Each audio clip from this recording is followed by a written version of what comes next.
Bismillahirrahmanirrahim. Assalamu alaikum. Dear students of grade 7, how are you? I'm your science teacher from Silk School of Tomorrow, City Campus Bhalwal. It's science grade 7. Title of the chapter is Chemicals and Chemical Changes and it's our lecture number 12. Dear students, पिछले lecture में हमने characteristics of a chemical reaction पे बात की थी और number 1 पे हमने ये देखा था कि release of a gas is also a characteristic of a chemical reaction. यानी जब भी रिएक्टेंट्स जो होते हैं ये प्रोडक्ट्स में चेंज होते हैं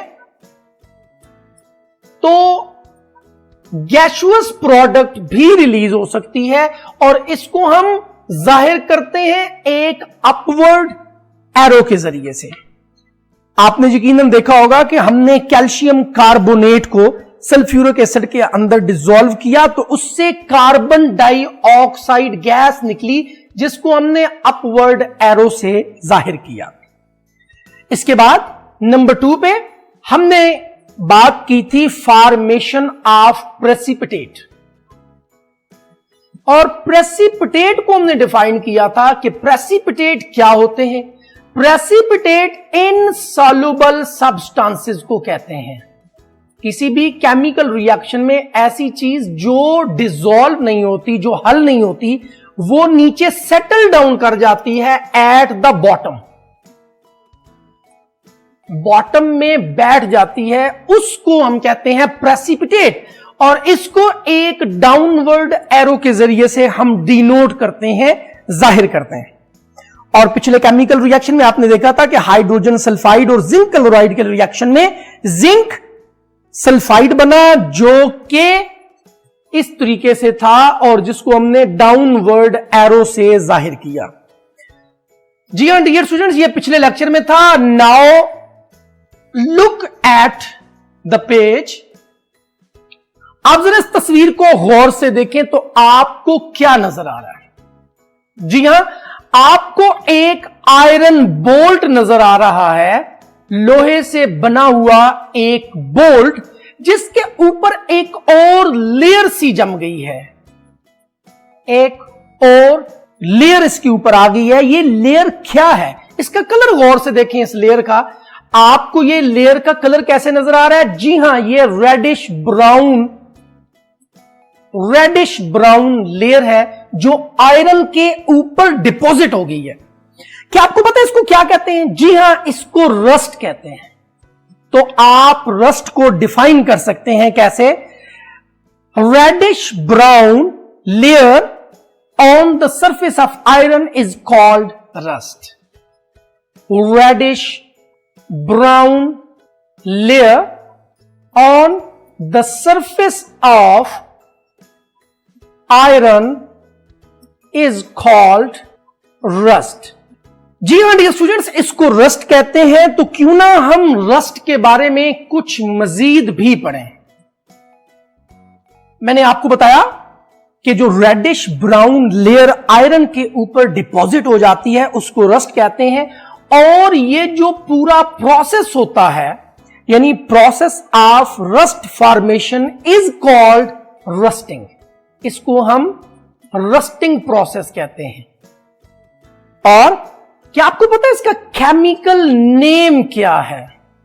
chemical name of rust is iron oxide. जी हां डियर स्टूडेंट्स, आप बता सकते हैं अपने घर में कि इसका केमिकल नेम आयरन ऑक्साइड है और आप इसको डिनोट कर सकते हैं। Fe से आयरन बनता है, O से ऑक्साइड बनता है, यानी iron oxide is the chemical name of rust. Next देखिए, क्या आपको पता है कि ये रस्ट लगता कैसे है आयरन को? जी हां, अगर आप एक्सपोज्ड कर दें आयरन को किसके? एयर के साथ और इसके साथ वाटर के साथ, तो फिर आयरन को क्या होगा? रस्ट लगेगा। जी हां, exposure of iron with air and water result in rust. Okay, now it's very interesting कि हमें पता चले कि ये क्या एक फिजिकल चेंज है या केमिकल चेंज है। जी हां, इट्स अ केमिकल चेंज। ये केमिकल चेंज क्यों है? क्योंकि एक दफा जब रस्ट लग जाता है तो वापस आयरन नहीं बनता है, यानी इट्स अ परमानेंट चेंज। और हमने प्रीवियस लेक्चर्स में देखा था permanent change is a chemical change while temporary change is a physical change. तो चूंकि ये एक परमानेंट चेंज है और रस्ट से वापस आयरन नहीं बनता है, that is why it's a chemical change. अब सवाल ये होता है कि बाज लोग कहते हैं कि हमारे यहां आयरन को जल्दी जंग लगता है, रस्ट लगता है, जबकि कुछ इलाकों में कम रस्ट लगता है। तो इसकी क्या रीजन है? दो रीजन है, याद रखिएगा। नंबर वन, ह्यूमिड एटमॉस्फेयर हो, अगर ज्यादा हवा में नमी हो तो जंग रस्ट ज्यादा लगेगा, नंबर वन। और नंबर टू पे अगर सेलाइन वाटर हो, यानी ऐसा पानी हो जिसके अंदर नमकियात ज्यादा हो, साल्ट ज्यादा हो, तो फिर क्या होगा? रस्टिंग जो प्रोसेस है वो इंक्रीज कर जाएगा।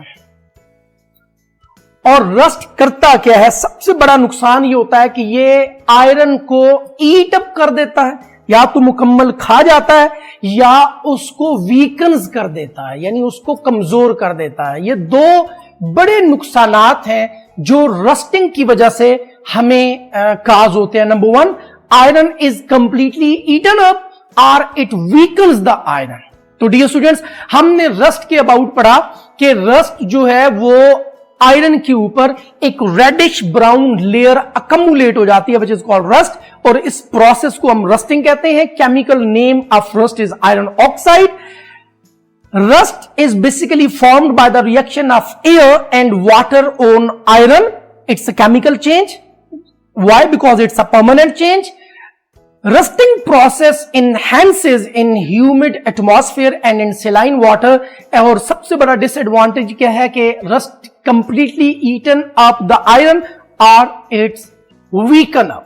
तो ये मैंने आपको कुछ बातें जो हैं वो बड़ी डिटेल में आपसे शेयर कर दी हैं, आपने इनको बार बार स्टडी करना है। डियर स्टूडेंट्स, नेक्स्ट देखें।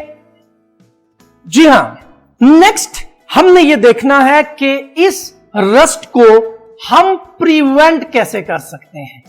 और रस्टिंग प्रिवेंशन पे बात करनी है कि ये इतना नुकसान पहुंचाता है, हमारे घरों में लोहे की बनी हुई चीजों को नुकसान पहुंचाता है, तो क्यों ना हम इसकी प्रिवेंशन पे, इसको रोकने पे बात करें। जी हां, हमारे सामने दो मुख्तलिफ किस्म के प्रोसेस हैं इस रस्टिंग को रोकने के लिए। पहले नंबर वन पे हम बात करेंगे, वो क्या है? हम क्या करें कि हम कोट करें आयरन सरफेस को, यानी आयरन सरफेस के ऊपर हम लेयर किसकी? With layers of oil, oil की लेयर जमा दें, ग्रीस हम उसके ऊपर, या फिर हम पेंट उसके ऊपर लगा दें। डियर स्टूडेंट्स, फिर क्या होगा? फिर जरा रिएक्शन को आपने समझना है। आप क्या कर रहे हैं? एक्चुअली इस तरीके से आप प्रिवेंट कर रहे हैं exposure of iron to air and water. इस तरीके से आप आयरन के ऊपर जब कोट करते हैं तो आप असल में आयरन का हवा के साथ और वाटर के साथ एक्सपोजर जो है उसको खत्म कर देते हैं। क्या आपको पता है कि इस प्रोसेस को क्या कहते हैं? इस प्रोटेक्शन को बैरियर प्रोटेक्शन कहते हैं। This process is called as barrier protection. Dear students, इसको एक दफा दोबारा देखें कि हम कोट करें आयरन सरफेस को with layers of oil, grease और पेंट। फिर इससे क्या होगा? We prevent exposure of iron to air and water and this is called as barrier protection. Dear students, ये तो पहला मेथड था। Now we are going to talk about the second, और वो क्या है कि हम डिपॉजिट करें a layer of metal like chromium and zinc, chromium की एक लेयर लगा दें या जिंक की लेयर लगा दें on iron surface, deposit a layer of metal like chromium और जिंक ऑन आयरन सरफेस, तो फिर इससे क्या होगा? इससे भी सेम यही काम होगा कि you are going to prevent exposure of iron to air and water. आप प्रिवेंट कर रहे हैं कि आयरन के ऊपर रिएक्शन ना हो एयर का और वाटर का, और इस प्रोसेस को हम क्या कहते हैं? This process is called as गैल्वानाइजेशन।